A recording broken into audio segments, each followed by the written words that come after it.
Oh yes, indeed. We're back, and y'all know what this is. This is the Keep P podcast where we take news, situations, everyday occurrences, and indeed we show how one could have and could not have been keeping it P. I am not trying to tell you what to think. I'm trying to show you how to think. That's the reason why we bust down the articles the way that I do. So coming all the way from Kentucky, at the state fair, got arrested at a Kentucky state fair after a weekend incident. The group used no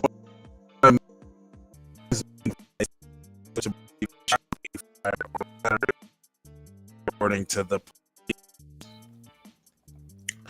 I'm calling in shenanigans because I already know if they was black, they would probably be telling who it was, but they just trying to skip right over it. So I'm gonna play this video real quick because it's all type of mayo, and I'm smelling all type of fish sticks, and this is fair use for them busters that think it's all right.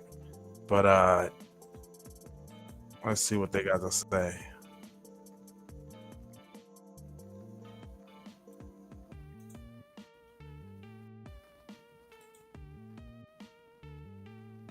A place usually filled with family fun transforms into a frenzy, shutting down Saturday night. Stuck on rides, watching the crowds run below. Kentucky State Police called to the scene just before 9:30 that night. A family wanting to remain anonymous says they saw the chaos unfold in real time. The father brought his fiancée and 10-year-old daughter out to the fair. I love the fair. It's one of the most enjoyable experiences I can remember as a kid. You know, it's built making memories. I wanted to take the girls. This is the third time I've taken them. They'd never been. The couple says they first realized there was a problem when they were in line for this ride, the Alter Ego, and the power shut off.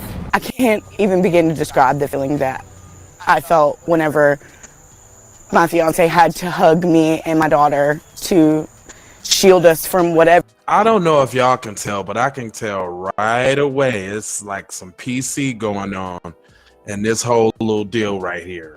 If you haven't noticed that already. Anyway.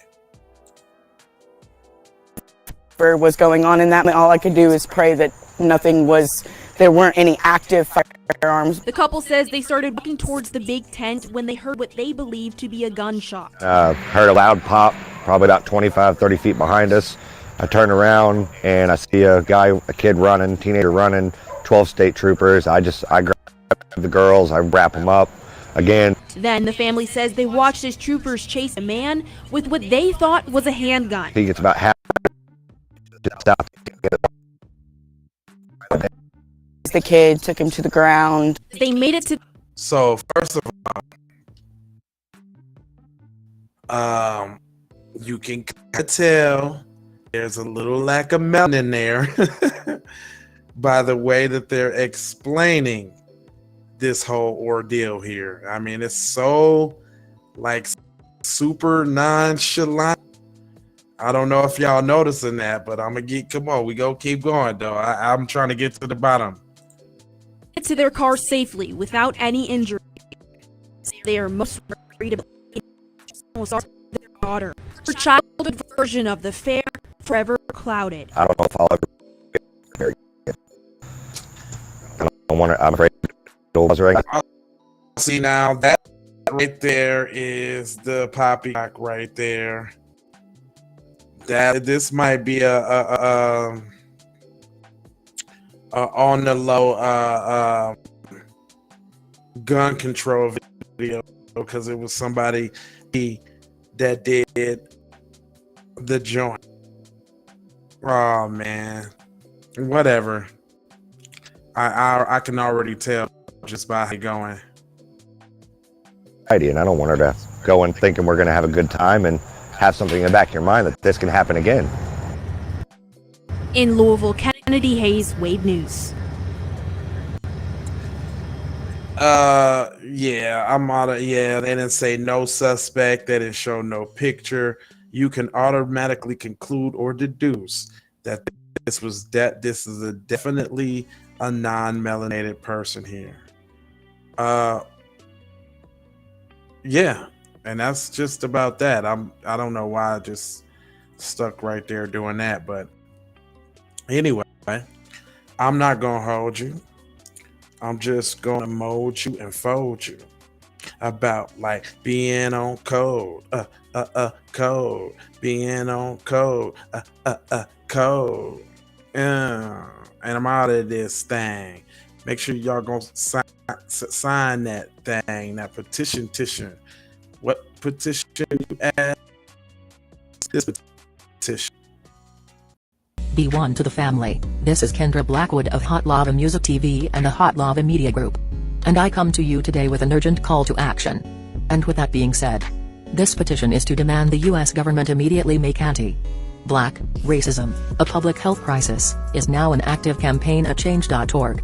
And after this message I'm going to need you to go over there and show your support. Right after you smash that like and subscribe if you have not already. Make sure you hit that bell for notifications. It doesn't cost you a thing. Now, this is a petition to demand cash reparations for foundational Black Americans addressing two critical components. So what is anti-Black racism? Anti-Black racism is defined here as policies and practices rooted in American institutions such as government, finance, education, healthcare, and justice that mirror and reinforce economic deprivation, racially targeted laws, beliefs, attitudes, prejudice, stereotyping and/or discrimination toward foundational Black Americans. What is a public health crisis, you ask? Well, a health crisis or public health crisis is a difficult situation or complex health system that affects humans in one or more geographic areas, from a particular locality to encompass the entire planet. Health crises generally have significant impacts on community health, loss of life, and on the economy. And ultimately the solution to the problem, it is imperative that the United States government declare anti-Black racism a public health crisis for foundational Black Americans. We need to go out here and say exactly what we want. And we got to say it with our chest. And we kind of start pussyfooting around, and we got to stop being scared to say exactly what we want, what we need.